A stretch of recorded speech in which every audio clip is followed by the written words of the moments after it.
Hello, my beautiful friend. Welcome back to another episode of the Health Habits and Epic Living podcast. Take a deep breath in and a deep breath out because we, my friends, are in the last 2 months of the year. We've got the remaining, 9, 10 weeks left. And for a lot of us, it's a very fast paced where we do more, plan more, drink more, eat more, spend more, and do all the things where those habits that maybe we've built for the last 10 months or the last couple of months kind of fall apart, or our health we're not prioritizing. So just want us to take that collective sigh, that collective deep breath, right? To calm the nervous system. Because I know for a lot of people, this is a stressful time of year. There's more to do, more on our plates, literally and figuratively. And we may not be optimizing or prioritizing what is most important. And to me, I believe that is our health. And so prioritizing our health, making sure that we are finishing the year strong. Because what we don't want to be doing, right, is going, and then get to January and going, oh, I forgot about this or I forgot about that. And now all of a sudden I'm dealing with the extra few pounds. I'm dealing with extra drinks that now my cravings are back or my cravings are up again, or my spending has gotten out of control because I haven't managed that. So we don't want to get to January with regrets. We want to get to January feeling strong to take on the new year. And that comes with preparation of the new year coming, and meaning we're going to finish this year strong. So before we get into that, since it's a solo episode, I get to update you on things on my end. So we had our epic Halloween party. It was so much fun. I just love that we create these memories and we keep doing this. And that is something we started when we moved into this house and we want to keep doing until it stops feeling right. And it felt right again to do this year and probably keep going for another couple of years. But I just love building community and bringing that back each year and watching the kids have fun, the parents have fun. So much fun. Also, I've been working with a few people. It's kind of not advertised, but talking about microdosing and how to bring that in when our nervous systems can feel overloaded, when we can feel like things are kind of, we need a little help, we need a little support, and turning to microdosing and how to do that safe and effectively to get the most benefit out of it and to help implement transformation in your life is something I'm kind of doing with a beta testing of a program right now. So I'm not advertising this, but if this is something you are interested in, feel free to reach out. You can reach out on my website, epicu.com. Just schedule a call on my calendar and we can chat more about that if that is in alignment for what you would like to do or want to learn more about it. But I am all about regulating this nervous system because I know when we don't, we turn to other things that we are more harmful to our health and sabotaging our goals. And so I want to help you stay on track and stay committed because I think this back half of the year, particularly these last 2 months, are where some people really get derailed and may need some extra support. And that's what we're going to be talking about actually on today's podcast is like really ending that struggle, having the breakthrough, and then maintaining progress. I am all about health and healing. And so I want to empower you with tools, particularly this time of year, because I think we all need some extra support, especially if you are go, go, go, super busy and in a very busy or stressful time of your life or the season, especially with little kids. I can just imagine all the mompreneurs and the people working and all the shopping and all the things that need to get done and baking and cooking. And it could just start to take a toll on our bodies, especially as women. We don't prioritize ourselves oftentimes enough first. So with that, we're going to talk about what it is to transform your life, what it is to have that breakthrough where, hey, I was one way and now I want to be a different way. And as I look back in my journey, and I could pick many areas where I'm like, wow, I am here and this feels good for a while, but then it stops feeling good. And you're kind of like, I'm ready to grow again. I'm ready to evolve. I'm ready to expand and see what else I'm capable of. So that was, you know, drinking all the time, well, not all the time, but drinking most nights of the week after work. And that didn't bother me for years. That was just fine. That was just what I did. I didn't really question it that much. It didn't really feel something that I needed to pay attention to. And then all of a sudden, my body said and my brain said, hey, we need to pay attention to this. I think this is a little too much. I'm not feeling good about this. And it's really those mornings that when I kept adding them up and kept adding them up, I'm like, yeah, I'm not really proud of the behavior. I'm ready to expand. I'm ready to grow out of this. I'm ready to grow into a new person or have a new capacity where I don't have to show up every time I go out and have a beverage with alcohol in it.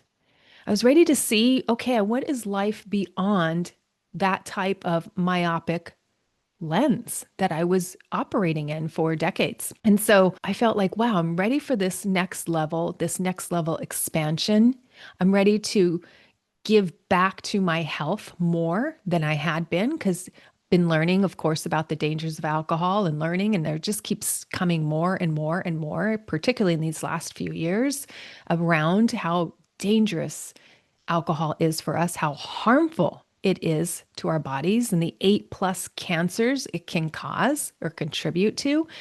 So I just was done justifying it, right? And so I moved into a level of a breakthrough where I wanted to break through to become a new person, to come on the other side of that drinking issue and no longer have it like haunt me or be this thing that, oh, I stick my head in the sand or wasn't willing to address.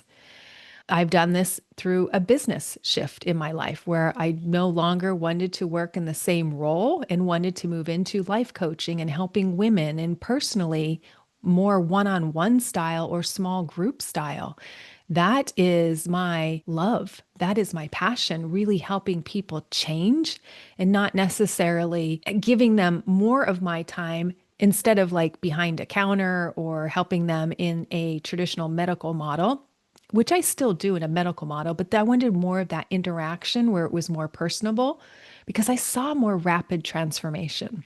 I saw when you give people some time, talk through what's going on for them, how giving them the space to really evaluate life without judgment, they can make so much more progress. And so we're going to talk about going from struggle through this breakthrough and what I see as the three aspects of having a breakthrough so that you can get to the other side.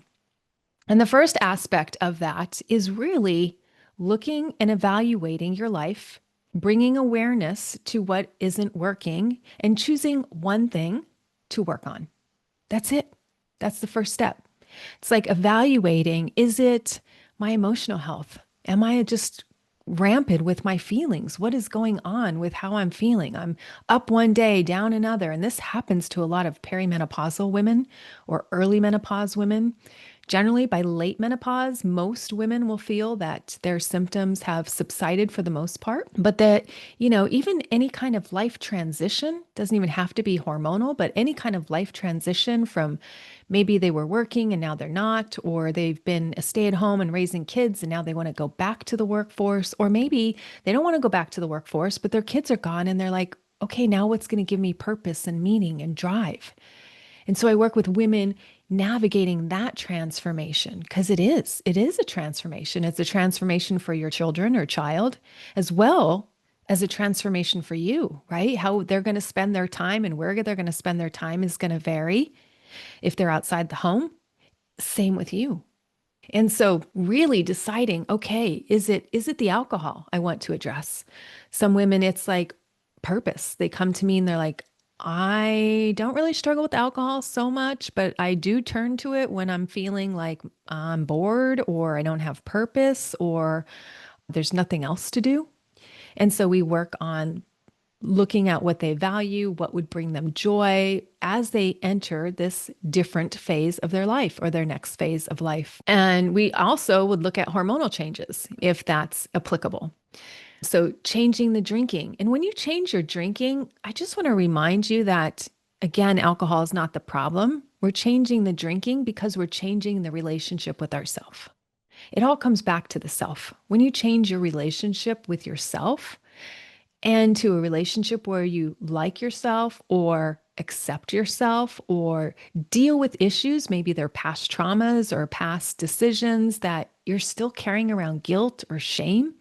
Oftentimes, you want to medicate that away with alcohol or something else. And so, we really want to address that so we can heal that. And when we heal that, we're able to move beyond it. So I really love doing that deep dive work with women and sometimes men, just really getting to what is keeping them in these negative cycles. So the first thing, again, is to come back to when you're wanting a breakthrough, is to pick one area. Because if you pick too many areas, your brain can't focus, you feel overwhelmed, you wind up not doing anything. And we all know it's the small habits that lead to lasting change. And you have to trust that process. It is the small habits. I know our brain will say, oh, that little thing, that won't make that big of a deal. But let me tell you, time and time again, I see it in my life. I see it in my client's life. I see it in my daughter's life. I see it in my husband's life. Like I see it everywhere. It is the small changes that make a big difference because your habits inform your identity. So if you start doing a small habit, like even flossing, sounds so small, takes 2 minutes, super small. That one habit can really change how you are starting to show up in another area of your life. Now, we're not focusing on that other area if it's flossing that you really want to get better at, right? We do that and then we see what falls out from that. Because when you start taking care of yourself, other changes, other ripple effects start to happen. So choose one area and we're going to really focus on that one area. That's why I love personalized coaching where we could go deep on that one area so you get progress. Step 2, it's called a breakthrough. Okay. So when you're going from struggling to wanting a breakthrough to habit change to becoming out on the other side, different, feeling different, being different, losing weight, losing your cravings for alcohol, whatever it is, you have to have a breakthrough. I want to focus on the word break first. Just think about breaking something. Yeah, if you break a bone, you break something in your house. What is your emotional state when you break a bone? What is your emotional state when something sentimental breaks in your house? Anger, mad, sad, pain, grief. Oh my gosh, I can't repair that. Oh my gosh, I'm going to be out of that limb is going to be out of service for 6 weeks. Oh my gosh, there goes my running. There goes my exercise regime, whatever. There's grief. So whenever you say, I want a breakthrough, a lot of people are like, they want the other side where it's all rainbows and unicorns and all the work has been done. But let me remind you, you have to go through it. That's why it's called a breakthrough. You got to go through the muck to get to the beautiful side. So in the case of drinking less, yeah, there's going to be stuff that comes up. I know a lot came up for me, right? Like, oh, how do I navigate a party? What do I say to people? Why I'm not drinking? What do I do with myself? Oh, just have water? Well, that doesn't sound like that's a lot of fun.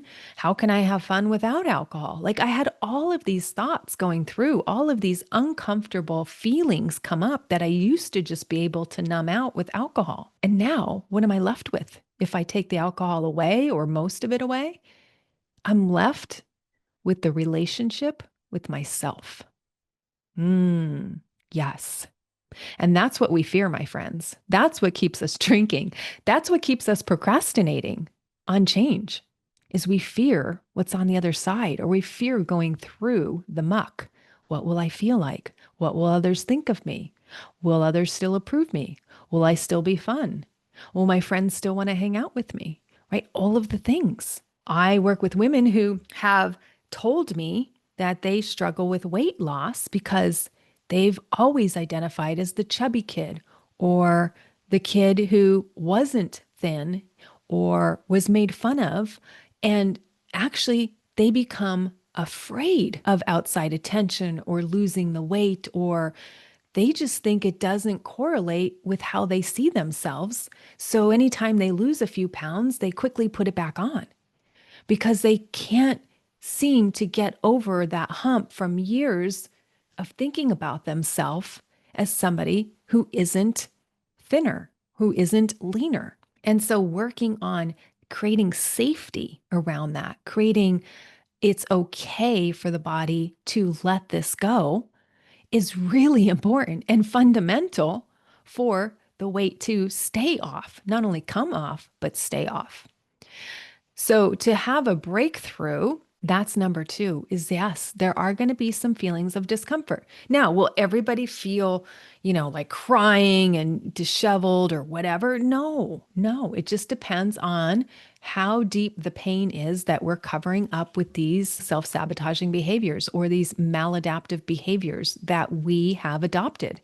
And some of us, we've had these behaviors going on for years and sometimes decades.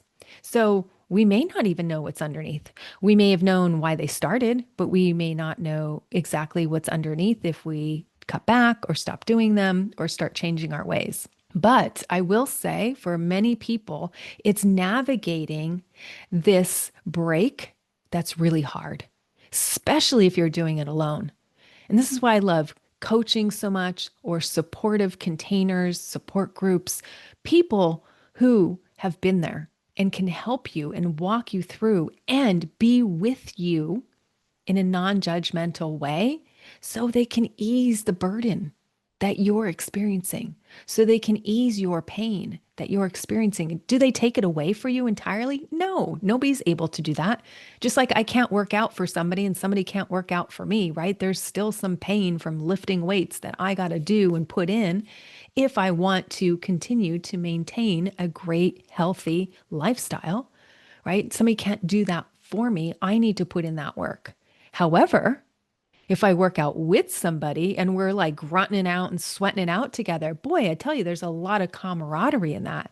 There's a lot of, oh, you feel my pain. Yes. And we may laugh, we may look at each other, or it just may just help to be witnessed in that environment by going through it with someone else. That's why I love a supportive container.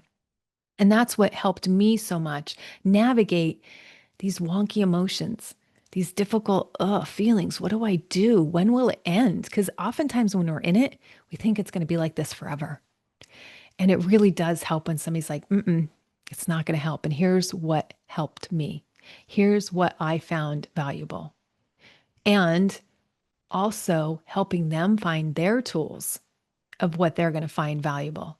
So the breakthrough, right, is a beautiful process. It is a beautiful process, but my friends, it might not be the painless process. And oftentimes it isn't. And then there's the third phase where I call the rise up phase. The rise up. You've been through the heartache. You've been through the pain. It's like a breakup, right? It really hurts really bad, especially if you didn't do it it was done to you. It hurts. Oh my gosh, how am I going to find another lover? How am I going to move on? La, la, la. You have all the stories. You got heartache in your heart. You got heartache in your gut. Maybe you can't eat. Maybe you lost your appetite. Maybe you're just crying for days. Maybe your head's face down in a pint of ice cream. Who knows? But it hurts. It hurts a lot. But then you come out of it. Give it some time, you come out of it, and then what is it?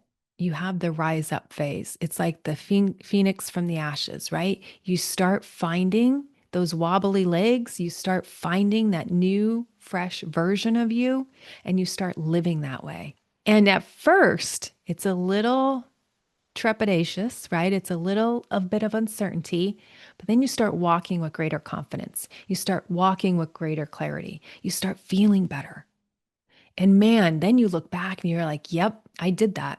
Yep, I look back to myself 10 years ago. Yep, I used to drink a lot and now I don't.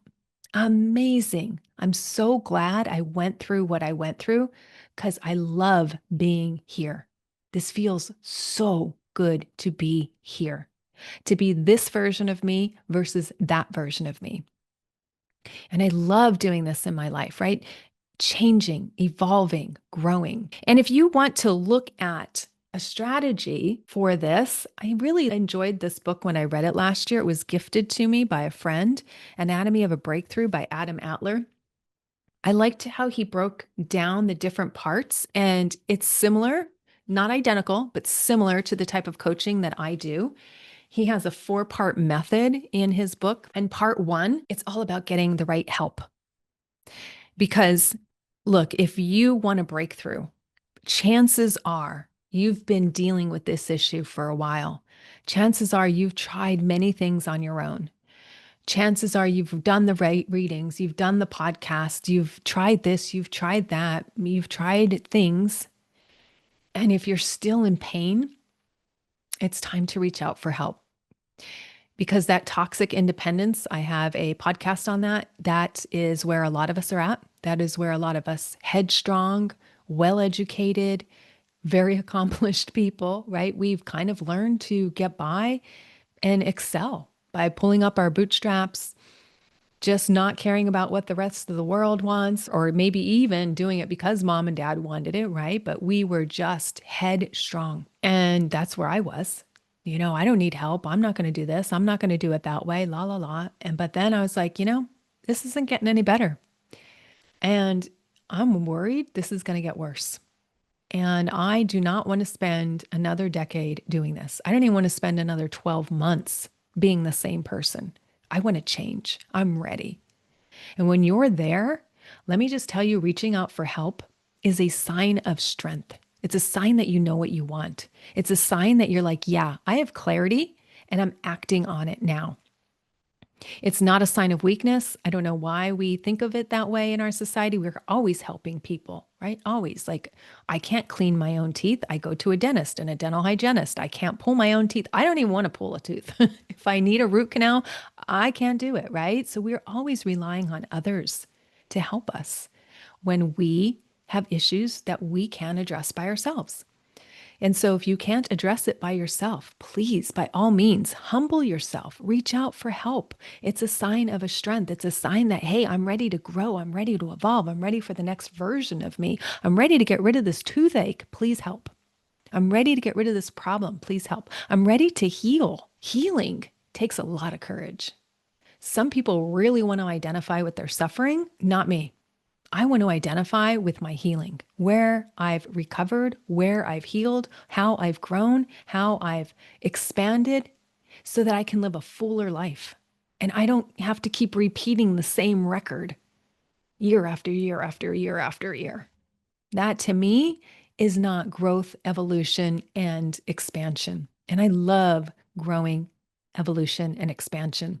In fact, the things that I've been working on this year have grown me and changed me in tremendous ways. In tremendous ways. I might do a podcast episode on how much growth I've had this year alone. It's been amazing. So, part one, he talks about reaching out for help. It's so important, especially if you want results, because we're just going to get in our heads and we're going to stay there and we're going to just think and time's going to pass. And for many of us, it's not going to be enough. Part two, get in the heart. I don't think our culture talks a lot about that. We talk a lot about feelings inside of my programs, right? Feelings when it comes to the weight or taking off the weight, if that's an issue, feelings of the type of drinker you are now versus the type of drinker you want to be, right? Feelings come up all the time. We have to get into the heart. We have to realize that there might be some healing that needs to go on inside the heart, or we need to let the heart fully expand and say, yes, I really want that in my life. I really want to rid the alcohol of my life. I really want to rid that part of my life. And that means my heart has to grow to make room for the new that's coming, right? And expel the old. And sometimes expelling the old can be painful. And we have to go through the heart emotions of that. And what does that look like? And what does fear look like? Why is it coming up here? What's it telling you? What's it showing us? Because we don't want to run from it. If we run from it, guess what? We will constantly be in our problems. We won't be solving them. We can't keep running away from fear. We have to go towards it and say, oh, what's the message here? Oh, that's the message. That's what I need to do to heal. Healing is so important, and healing is part of the body. It's the heart healing. Then part three, he talks about the head. Right? So a lot of us think we can do it all in our head. We can put together the perfect weight loss plan. We can follow through the perfect diet and exercise plan. We can do the perfect drink plan. That all comes from the head. But if you just have the head and you don't have help and you don't have the heart, and you don't have the last part we're going to talk about, the head's not going to get you all the way. It's just part of the process. It's not the entire process. And I've done this with myself. I've seen this happen with so many women. They just make it a head game. It can't just be a head game. It can't. Not when it comes to behavior change. And I talk about the 3 components for behavior change. It's not just the head. The head is just one piece. Your thinking, your cognition is just one piece. And I have to feel like I have to say that a lot because I don't feel when I even say it, it sinks in. People are like, oh yeah, I know that. Oh yeah, I know that. And they just move on. But okay, then I ask them, what are the other 2 parts? And they're like, oh, it's your thinking, it's your thoughts, it's your thinking, it's your thoughts, it's a mindset. I'm like, yes, that's part of it, but there's other parts, right? We just talked about the body, the heart, right? That is a huge part because we store a lot of things in our body that we may not even know. That was part 3.